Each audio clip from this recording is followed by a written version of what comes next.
My name is Yong Teck and I'm from the Human Resource Department. Once again, a very warm welcome to have you on board with us in this family. I'm sure you have multiple questions and queries on your very first day with us, but not to worry, I'll be walking with you through closely. Hopefully, I'll be able to answer all your queries. So first of all, you will be receiving an official workspace email shortly through your personal email that you have provided us previously.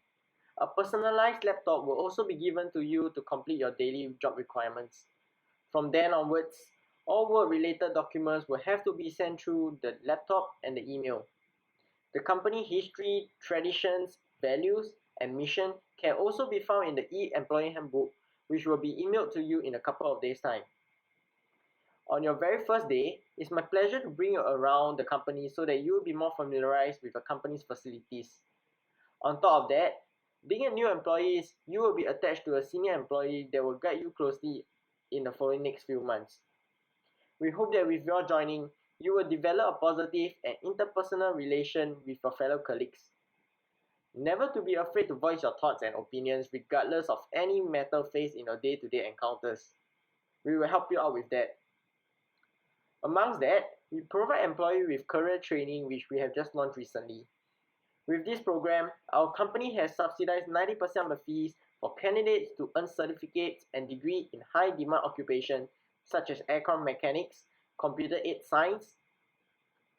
We exclusively funded this education only in the areas that are in high demand, regardless of what those skills are relevant to your job scope in our company. More than 5,000 candidates have already participated in a career choice across numerous countries such as US, Canada, UK, Germany, and France.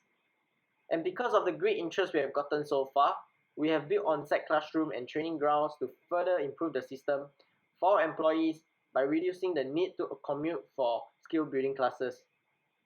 It's safe to say you won't find anything similar in anywhere else. For many years, we've always been focusing on creating new jobs. But now, we invest more in training our current employees to grow them on their career and also life skills. It's a free and on-site training development program available to all employees beginning on their day one. The program offers classes on variety of skills such as resume building, interviewing skills, effective speaking, time management, spreadsheet, and many more. Our company also emphasizes on employee engagement as well, so it's rather common to see other departments, employees hang out with one another, having a virtual coffee meeting or even outings. With that being said, thank you for choosing us and I hope you have a pleasant working experience with all of us here. Hello and welcome to the cross-cultural preparation portion of this presentation. As an employee of Amazon, you'll be working with people from various races and religious beliefs, and thus being mindful about how we behave and act around our fellow colleagues is important. You also may be expected to manage operations in a different country. The most frequently selected locations for these assignments include, but are not limited to, the United States, China, Africa, India, just to name a few. Before being sent overseas, you will be sent for cross-cultural preparation, which is a form of training that will better help you adapt into moving to a new country because this will allow you to assimilate into said country's culture. We at Amazon believe that this training is necessary as all of us have certain barriers such as preconceptions, prejudices, and stereotypes that obstruct our understanding of other people. This training demystifies the other cultures through presenting them under an objective light. Through learning about other cultures, barriers are slowly chipped away and thus allowing for more open relationships and dialogue. This in return will allow us to successfully conduct business in a global marketplace. I will now explain the two major aspects of cross-cultural preparation. The first one being cross-cultural preparation, and then the following will be about repatriation when you come back home. For the cross-cultural preparation aspect, it is important the staff are competent in their area of expertise, which will show the host company that you're a knowledgeable source of information. This will then make them trust your judgment when it comes to important decisions. Next, you must be able to communicate in the host country. Even though language spoken in our branches is English, it would be very beneficial to you to learn the host country's language to a certain degree, such as knowing how to greet and thank others, as it will let locals to know that you're actively trying to be a part of their culture. The next part of the preparation is being culturally sensitive, which means that you should try to understand that the culture you are in may view certain things as culturally normal or unacceptable. One example would be in India, where it is culturally inappropriate to consume beef. So you would not go around and consume beef in India because it's culturally inappropriate. Next, you need to also be motivated to succeed. Because if you are not motivated in a foreign environment, the smallest hiccup will cause you to doubt yourself and thus compromise your ability to work, which will overall lead to a lack of the work being done and then ultimately failing your assignment. Finally, you also need to be supported by family. Because family is important when you're in a new culture, you definitely would need some people to be around with you, and thus having family as a support mechanism is very useful for all employees, including myself.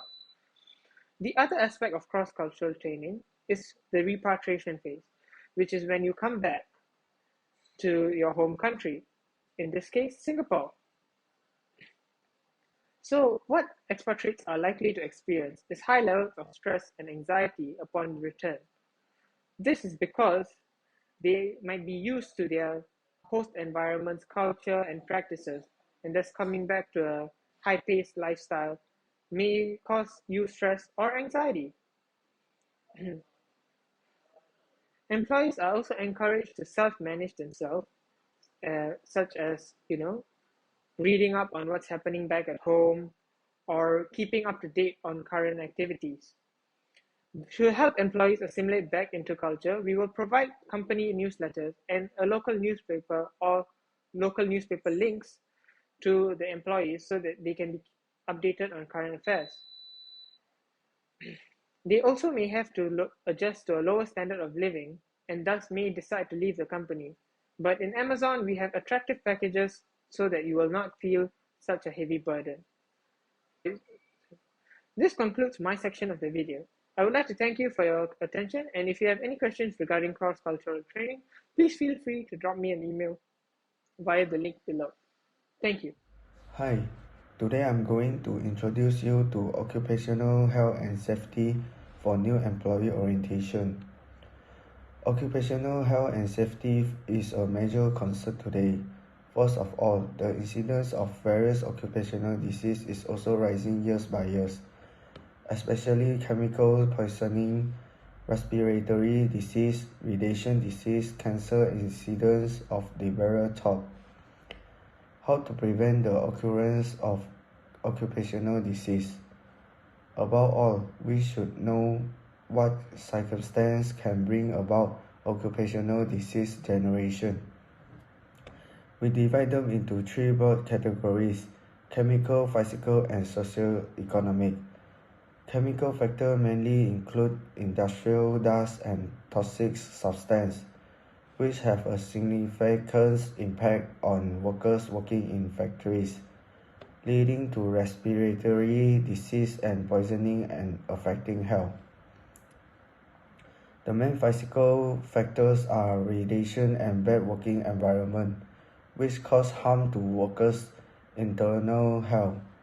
Social and economic factors mainly include global economic integration and increasing demand on workers, which increase the physical and mental stress of workers and is not conclusive to their own health.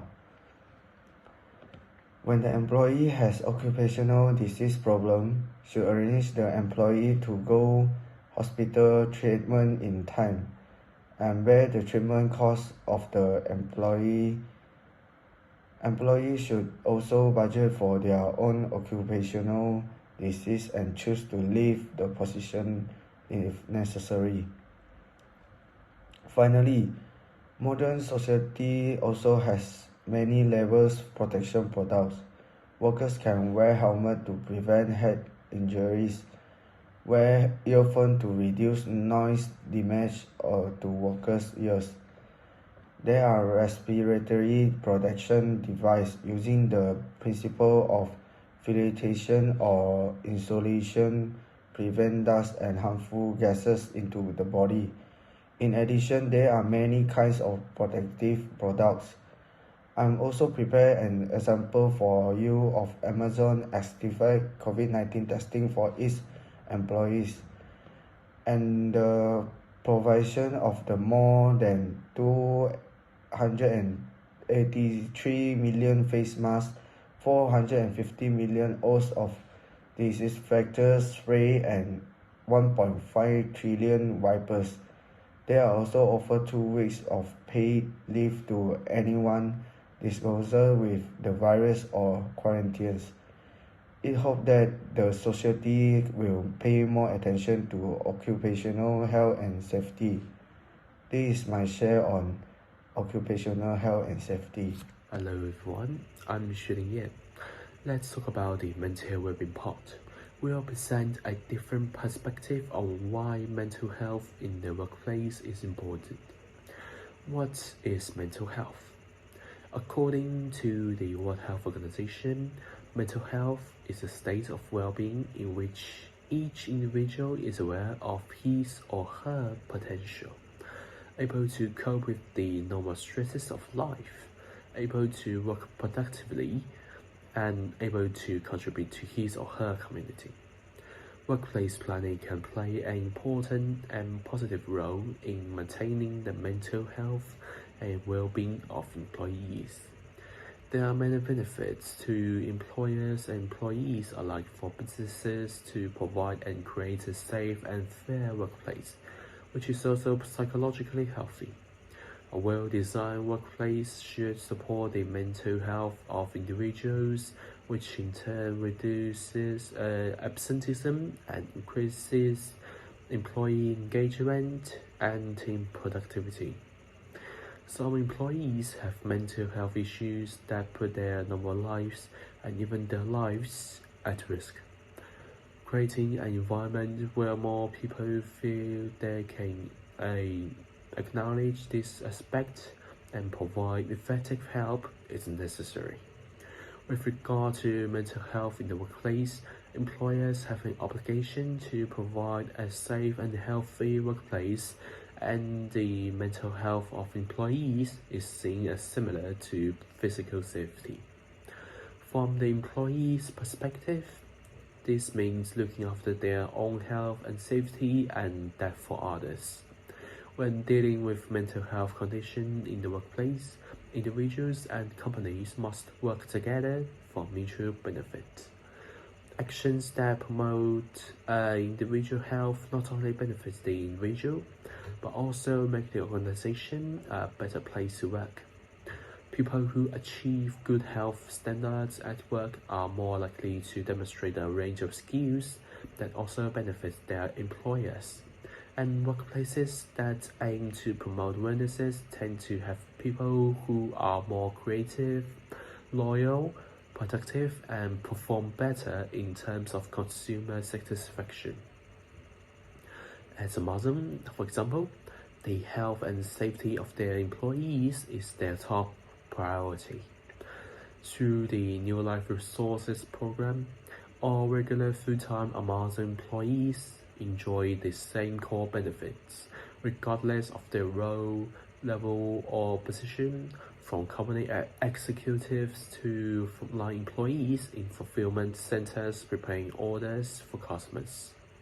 In conclusion, a mentally healthy workplace benefits all employees and their families. And it is important to note that everyone has a role to play in creating a mentally healthy workplace, which is a shared responsibility. Thank you very much.